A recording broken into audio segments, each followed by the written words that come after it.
Tonight, a trickle of flights beginning to land at London Heathrow after this towering blaze forced a total shutdown of one of the world's busiest airports. ሰላም ውድ የቤካ ግሎብ የዩቲዩብ ቻናል ተመልካቾቻችን ለቻናላችን አዲስ የሆናችሁ ላይክ ሼር ሰብስክራይብ በማድረግ የቻናላችን ቤተሰብ መሆን ትችላላችሁ። ለዛሬ ያዝናቸው አራት የተለያዩ ዜናዎች አሉ። አንድ ከባህር ማዶ ከዩናይትድ ኪንግደም አየር ማረፊያ የተነሳውን እሳት ይዘን ቀርበናል እና ደግሞ በሱዳን በትግራይ ውስጥ መጠለያ በስደተኞች የትግራይ መጠለያ የደረሰ እሳትም አደጋ አለ። መከላከያ ሰራዊት ስለ ፋኖ የሰጠው መግለጫ አለ። የደረሰበትን ውድመትና የደረሰበት ያለ የሞራልና የሞራል ኪሳራና የተሽከርካሪ የብዙ ነገሮች ኪሳራን መከላከያ ሰራዊት ሜንሽን አድርጎ ገልጿል። እና በተጨማሪ ደግሞ ከትግራይ ክልል መታወቂያ ምን አይነት መታወቂያ ይዞ መንቀሳቀስ እንዳለበት ይወጣም ከባድ ማስጠንቀቂያ አለ። እነዚህን ይዘን እንቀርባለን። ወደ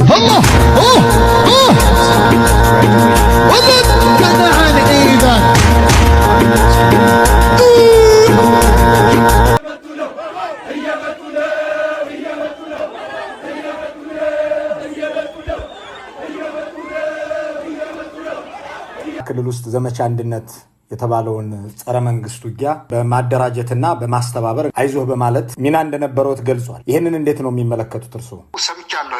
እኔም ራሴ በጣም ነው የገረመኝ። ምክንያቱም እኛ ለሁለት ዓመት ሙሉ ከ2013 ጀምሮ እስከ 2015 ጥቅምት በከፍተኛ ውጊያ ላይ እንደነበር ይታወቃል። ጦርነት ላይ 360 ዲግሪ እና ያ ጦርነት መጨረሻ ወደ ሰላማዊ ጉዞ እንድንገባ የፕሪቶሪያ ውል አለ። ከዛ በኋላ ባለው ሁለት ዓመት ሙሉ በፕሪቶሪያው መሰረት የትግራይ ህዝብ ጥያቄ በአግባቡ እንዲመለስ የፕሪቶሪያ ውልም ተግባራዊ እንዲሆን እንደ ህዝብም እንደ ጊዜያዊ መስተዳደርም እንደ የሰራዊቱ አባላትም እዛም ክልል ያለን የጸጥታ ኃይሎች ያ ህግ አክብረን ነው እየሄድን ያለ ነው እና መንግስት ግን የሰላም ስምምነቱ እንዳይሳካ ከሚሰሩ ግለሰቦች ውስጥ አንዱ አድርጎ እርሶን ከሶታል።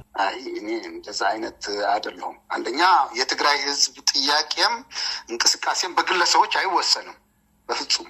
እሱ ነው ስህተቱ። ምክንያቱም እኛ አግባብ ያለው አደረጃጀት ያለን እና በፕሪቶሪያ ውል መሰረት ነው ሁሉም ነገር እየሄደ ያለው። ስለዚህ ከፕሪቶሪያ ውል ውጭ ያለ አግባብ ከኤርትራ ይባላል አንዳንዴ ከፋኖ ደግሞ አሁን የመጣል ሌላም ሊመጣ ይችላል። እንደዛ አይደለንም እኛ።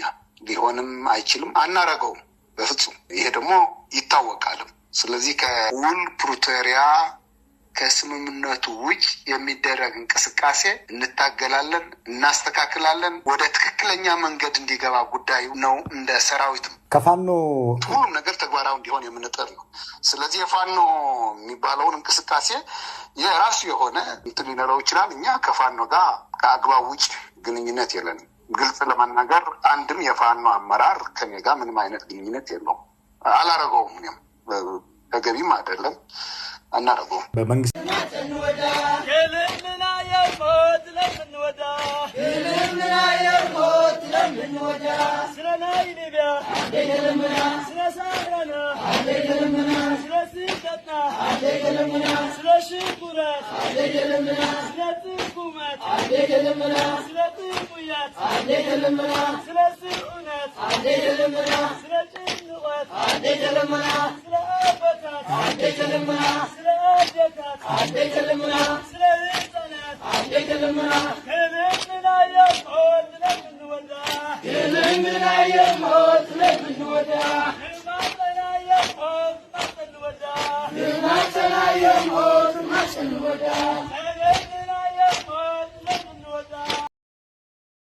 ከትግራይ ጥብቅ ማሳሰቢያ ወጥቷል።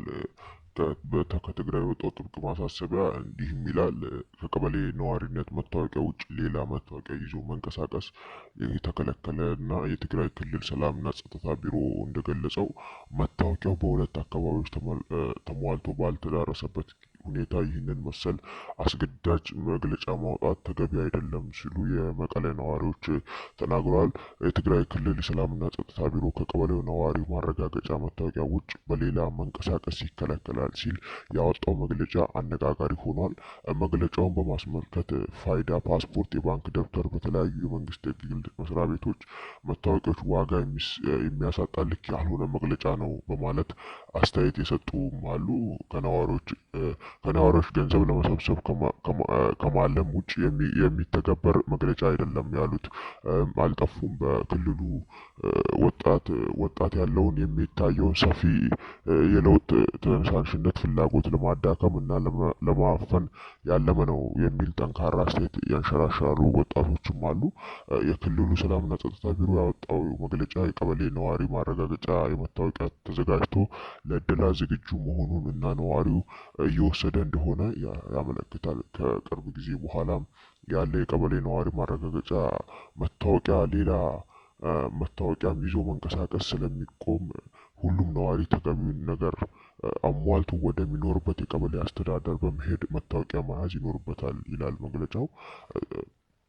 ይህንን ደግሞ ቲክቫም ቢቢሲም እንዳረጋገጡት መቀሌ ቤተሰብ አባል የክልሉ ሰላምና የጸጥታ ቢሮ መግለጫ ለማረጋገጥ ወደ ተወሰኑ የመቀሌ የቀበሌ መስተዳደር ተዘዋውሮ እንደተመለከተና የተባለው ነዋሪ መታወቂያው ተሟልቶ አልነበረም። የመቀሌ ከተማ የአንድ ቀበሌ አስተዳደር ለቲክቫ እና ለቤካ ግሎብ የሰጡትን አስተያየት ቢሮ የሚለውና የመሬት ላይ ያለው አይገኝም። ለምሳሌ እኛ የቀበሌ ነዋሪዎች መታወቂያ እንዲዘጋጅልን የሚጠይቀው ገንዘብ አሟልተው ባለመክፈላቸው ምክንያት የደረሰብንን የህትመት ውጤት ስለሌለ እንዳለ ሊሰጡን እንዳልፈለጉና ገንዘብ እየፈለጉ እንደሆነም የመቀሌ ነዋሪ የሰጠን መረጃ ያመለክታል።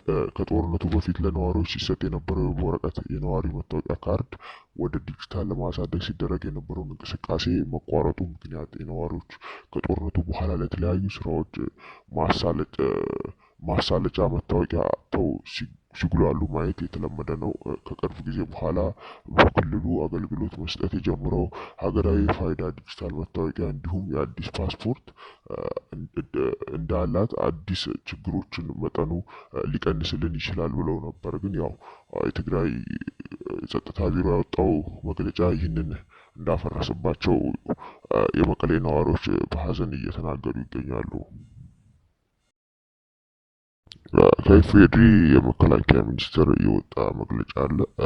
ዘመቻ አንድነት በሚል የአማራ ክልል ትንኮሳ ለመፈጸም እየሞከረ ራሱን ፋኖ ብሎ የሚጠራ ቡድን ላይ እርምጃ ተወሰደ ብሏል። ብርጋዴር ጀነራል ምግባይ እድሜ ልኩን በታሪኩ ግጭት እየጠመቀ የትግራይ ህዝብ ወደ ጦርነት በማስገባት ያለ ምንም ወታደራዊ እውቀት ወጣቱን ወደ እሳት አስገብቶ የማይፈጀውን ታሪክ ያለፈው ጸረ ሰላምና ጸረ ልማት አራማጅ ነው ብሏል። የመከላከያ ሰራዊት ማህበራዊ ትስስር ገጹ ባጋራቸው መረጃ ውጊያው ከብዶት የሸሸው የወጣቱን ለምን ሸሸ በሚል ሰበብ በጅምላ የመረሸ ሲሆን የመረሸ ልምድ ያለውና ያለ እውቀት በትግራይ ወጣቶች ደም ሲጠጣ የቆየ መሆኑን ሳያነሳም አላለፈም። አሁን ላይ ደግሞ ጽንፈኛ መሪነን ባዮች አማካኝነት የሰላም ፈላጊውን የአማራ ወጣት ህይወት ለመቅጠፍ እንቅስቃሴ የጀመረ መሆኑን ታውቋል ብሏል። መረጃውን ባለፈው ጊዜ በነበረው የሰሜኑ ጦርነት በመቶ ሺዎች የሚቆጠሩ የትግራይ ወጣቶች እያስረሸነ የፈጀ የጥቁር ታሪክ ጸሐፊነት ሳያንስ አሁን ላይ ደግሞ መሰል ድርጊት ለመፈጸም እየተንቀሳቀሰ ነው ብሏል። በምዕራብ ትግራይ አስመልሳለሁ በሚል ሀሳብ 2 ጊዜ የፌዴራል መንግስት ሰራዊት ለማጥቃት ሞክሮ 10,000 የሚቆጠሩ ወጣቶች ያስበላ ውጊያውን እምቢ ሲለው ራሱ ታጣቂዎቹን ረሽኖ ገድሎ ውጊያውን ሳይሳካለት በአከርካሪ ተመቶ ተሻሽቷል ብሏል። የመከላከያ ሰራዊት የምግባይ ኃይለ ዘራፊና ሌብነት የተካነበት መደበኛ ስራው ነው ያለው የመከላከያ ሰራዊት መረጃውን በአሁኑ ጊዜ የትግራይ ወርቅ እየዘረፈ በኤርትራ በኩል አድርጎ እየሸጠ ይገኛል ሲሉ የፌድሪ መከላከያ ሰራዊት ገልጿል።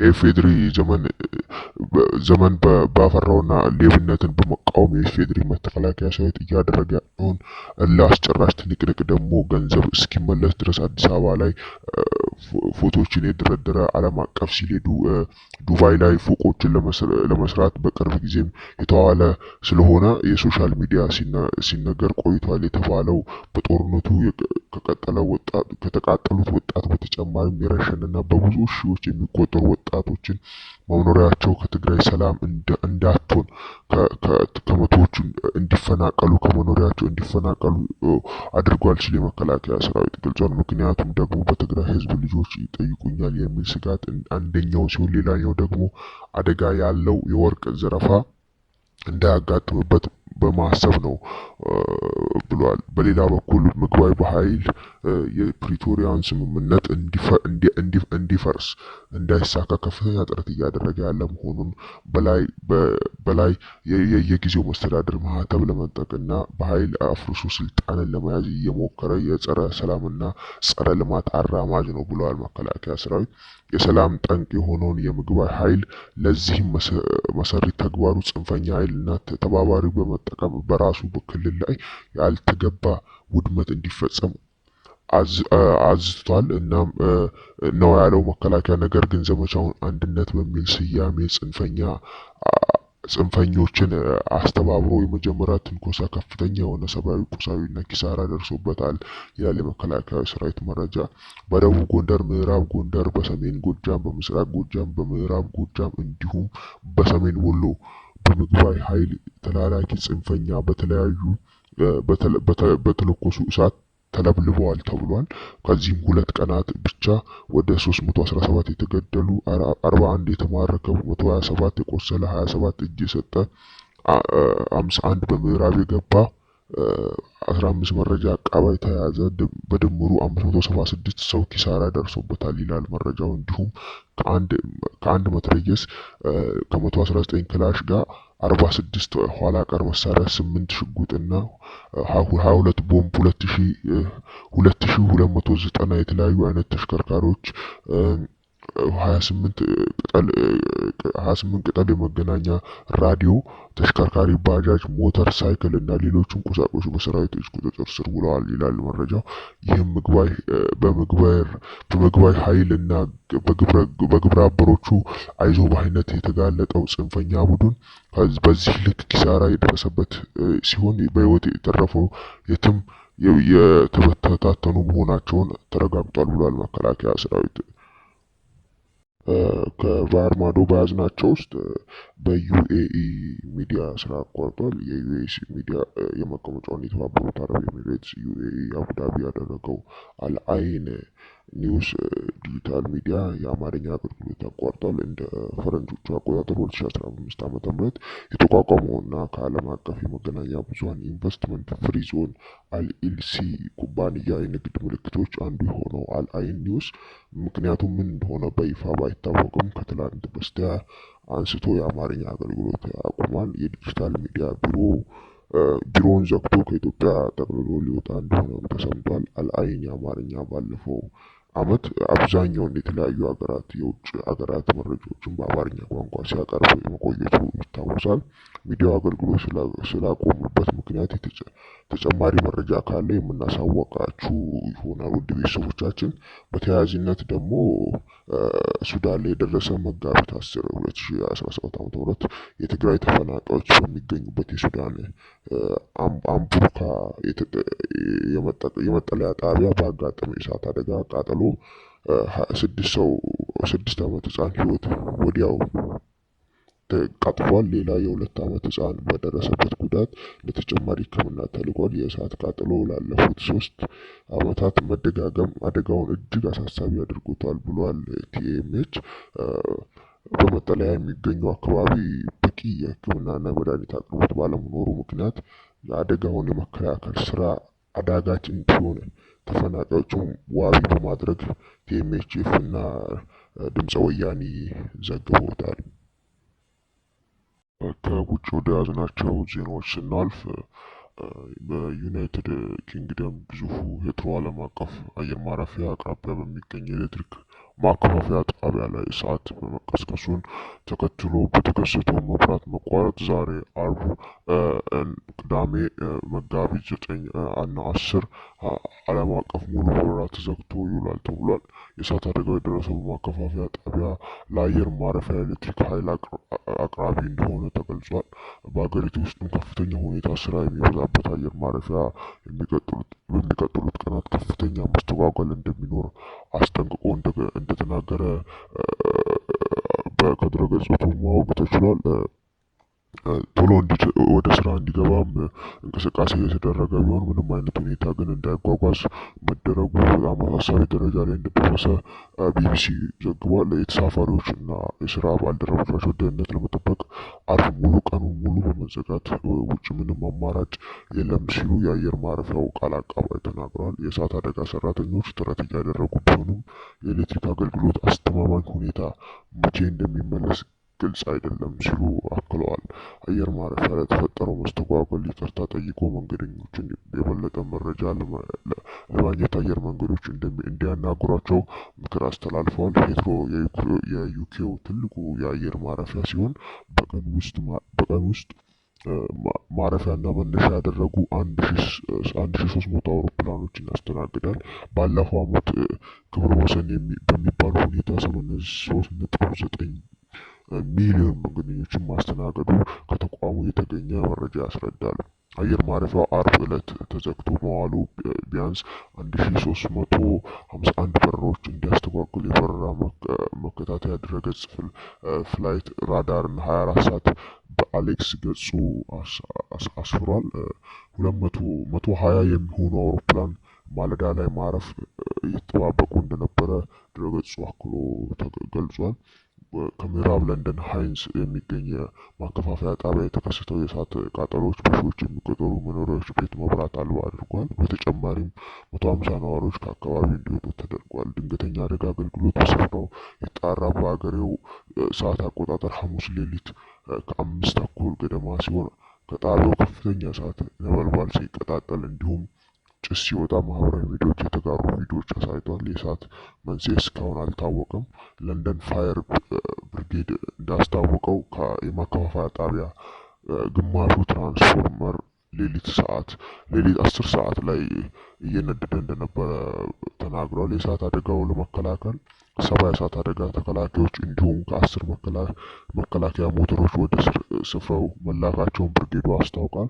እሳቱ ባስከተለው የመብራት መቋረጥ ምክንያት ከ16300 በላይ መኖሪያ ቤቶች የኤሌክትሪክ ኃይል ማጣታቸው የስኮትላንድ እና የደቡባዊ ቀጠና የኤሌክትሪክ ኃይል አቅርቦት ድርጅት አሌክስ ገልጿል ማለት ነው።